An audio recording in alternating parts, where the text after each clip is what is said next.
Greetings, everyone. Well, on today's update, we're going to be talking about 3 Blu-rays that I picked up a little while ago. I think I got all of these as part of Walmart's summer blowout sale, actually, so I didn't pay more than about $7 for each one, which is pretty cool. Basically, some additions to the Sword and Sandal collection. These are not cheesy B-movies, though. These are actually, you know, pretty high-quality ones.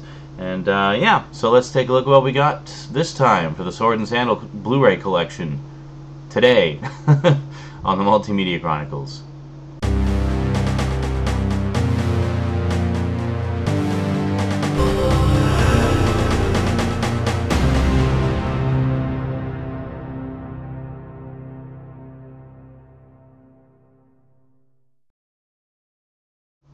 Welcome back. Alrighty, well, first off, I guess we'll take a look at this one. Pathfinder, the unrated edition. Now, this is one that I'm sure most of you are familiar with. It was directed by Marcus Nispel, who just recently did the new Conan movie. And it's kind of funny, because while I was watching this movie, I kept thinking, the main character in this is kind of Conan-like, you know? And he was played by Karl Urban, who, as you know, is an actor who I really like, and the primary villain in this is played by Clancy Brown, who is another actor I really like, so that was pretty cool. Yeah, I know a lot of people didn't care for this film, but I actually really enjoyed it. The only complaint I have is I thought the finale was a little bit underwhelming. I mean, it could have been a little bit, I don't know, I expected it to be a little bit more epic, I guess, just given all the build-up and such. But overall, I enjoyed it. I thought it was a very good-looking film. I like the fact that it sort of focused on an aspect of history that we haven't really seen very much of in film. You know, essentially, this is about a Viking invasion of America long before the days of Christopher Columbus and whatnot. So it basically shows how the natives at the time try to keep their country from the Vikings. And I don't know how historically accurate it is, but it's certainly an entertaining film. And Karl Urban is just great in the lead. And as I say, his character reminded me a lot of Conan. So when I heard that Marcus Nispel was going to be directing the new Conan movie, my initial thought was, oh, that's perfect. He's already kind of done a prototype Conan movie in the form of Pathfinder. So there you go. So let's take a quick look at the special features here. We have commentary by director Marcus Nispel, deleted scenes with optional director's commentary, and 6 featurettes: the beginning, the design, the build, the shoot, the stunts, and Clancy Brown, cult hero. The path revealed, secrets on screen, and finally the theatrical trailer in high definition. So pretty cool. So this is actually a 50 gig dual layer disc. Uses MPEG-2 for the codec, but it does have a, because they got the extra space on there, they actually did use a bit rate of about 38 megabits per second, so just 38,000 kilobits per second. So that's pretty cool. So it's actually a very good looking film, very gritty, and you know, a lot of it takes place in the snow, and the color palette is very muted, and lots of grays and browns and earth tones and stuff like that. And yeah, as much as I know some people criticize Marcus Nispel's storytelling style, I don't think anyone will dispute the fact that he has a really good flair for the visual. He's a very good visual director, and he often has quite spectacular, you know, just beautifully shot visuals in his films, and Pathfinder is no exception to that. Same with Conan. I mean, even a lot of people who didn't care for the film still agree that it's a very good looking film. So, you know, maybe he just needs a bit more help in the, you know, the dramatic side of things. I don't know. Anyway, I liked it. So that is Pathfinder. Then we have The Last Legion with Colin Firth and Ben Kingsley and Aishwarya Rai. I'm not sure who that is. But anyway, essentially what this is the story of Excalibur prior to the time of King Arthur. So it kind of like tells the backstory of Excalibur before the story that we know. Honestly, not quite as epic a movie as I would have expected it to be, but still a good, solid, you know, sword and sorcery kind of epic. Well, not really a lot of sorcery, but a lot of sword. Sword and more sword. Yeah, and I mean Colin Firth is always good. He's always an entertaining actor, very solid actor. One thing I was talking about this a little bit with Skin Slip, and one thing he said was that it wasn't a bad film. He just felt that maybe the screenplay could have gone through another draft or two to polish it up a bit, and then it would have been better. And honestly, I kind of agree with that, because it is a good film. It is a solid film. There's some really, you know, likable characters in here and some great action set pieces and whatnot. But there's just something missing from it. It just doesn't quite go that extra leap into awesomeness, you know. But it is an entertaining film, and if you're interested in the story of Excalibur, or if you just like stuff about knights and whatnot, check it out. You know, you might like it. On the special features here, we have deleted scenes, fight scene choreography from the director's sketchbook, a storyboard to film comparison, Making the Last Legion, commentary by director Doug Leffler, and theatrical trailer. So pretty cool, pretty cool.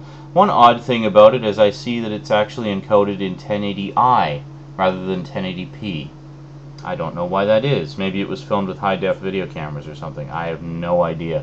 But this is a fairly early Blu-ray anyway. It's the film itself is from 2006, and I see the Blu-ray was actually released in 2007, so it may just be they didn't quite have the encoding technology polished up yet. But I don't know, it looked fine to me. And then last but certainly not least, I could not believe I found this for $7. The 50th anniversary edition of Spartacus. Yeah, one of the all-time great sword and sandal epics of all time. Yeah, good old Spartacus. I actually have not sat down and watched this yet. I have seen the film before, though, but not for a very long time.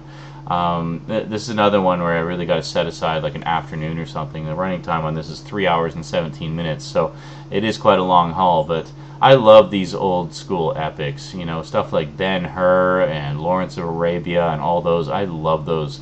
You just don't get those kinds of spectacles anymore. I mean, nowadays, like back here, in these days, they would do things literally with casts of thousands and massive sets and, you know, matte paintings and stuff like that. Nowadays, most of it is done with CG, and it just does not have the same magic to it, you know.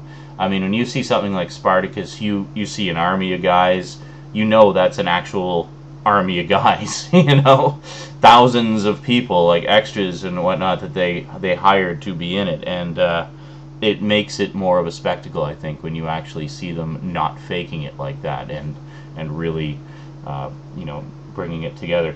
So yeah, so this is one of the all-time greats right here, and this, of course, is the 50th anniversary edition, which is loaded with extras.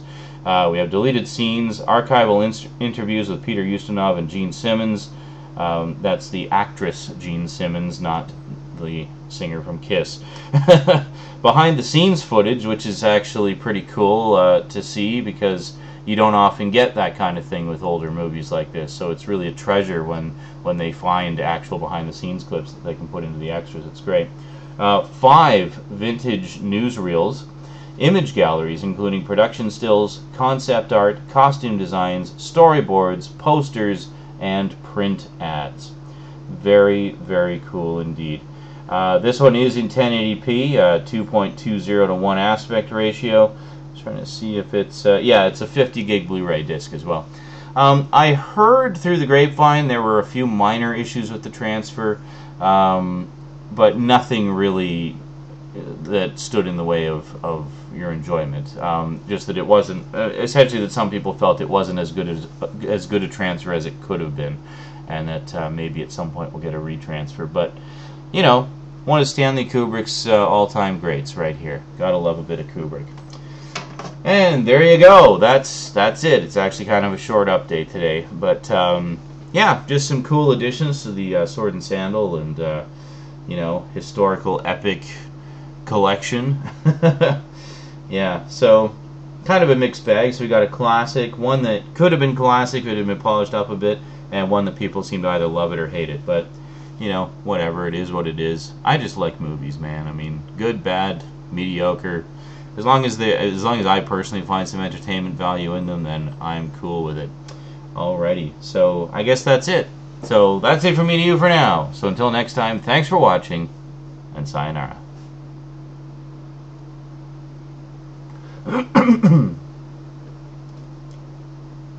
So I guess we'll just take a quick look at the innards here, and the packaging, of course. So there's Pathfinder.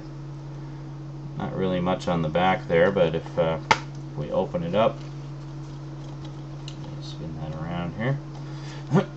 I actually kind of went into Pathfinder cold. I had no idea what it was about. I just thought the cover was really cool. So that was that. Yeah, and then just a couple of ads here.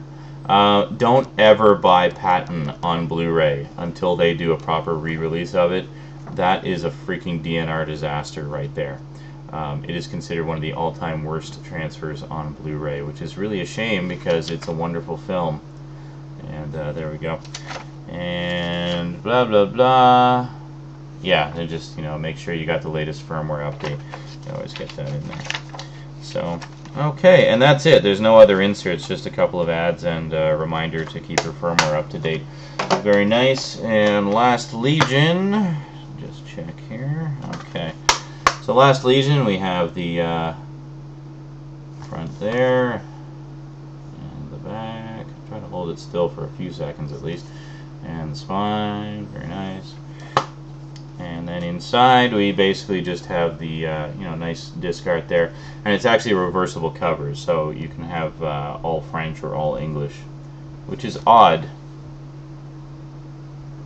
because actually, yeah, because there's actually French and English on both versions. Like you look at the spine, there's French and English. On the back, there's French, like English, like yeah, French and English. The other one is French and English, but then all this stuff is in French. Yeah, it's just kind of weird. Like, why don't you just have one that's all English and one that's all French? Then whichever you want, you can have it entirely in your native language, you know?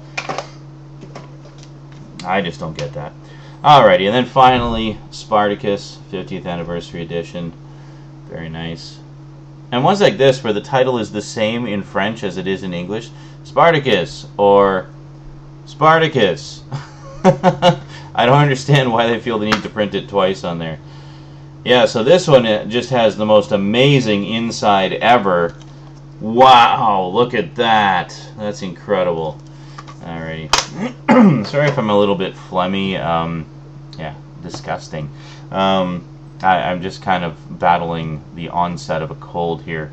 I think I managed to nip it in the bud, and I'm beating it, but yeah, pardon me if I'm a little sniffly and clearing the throaty.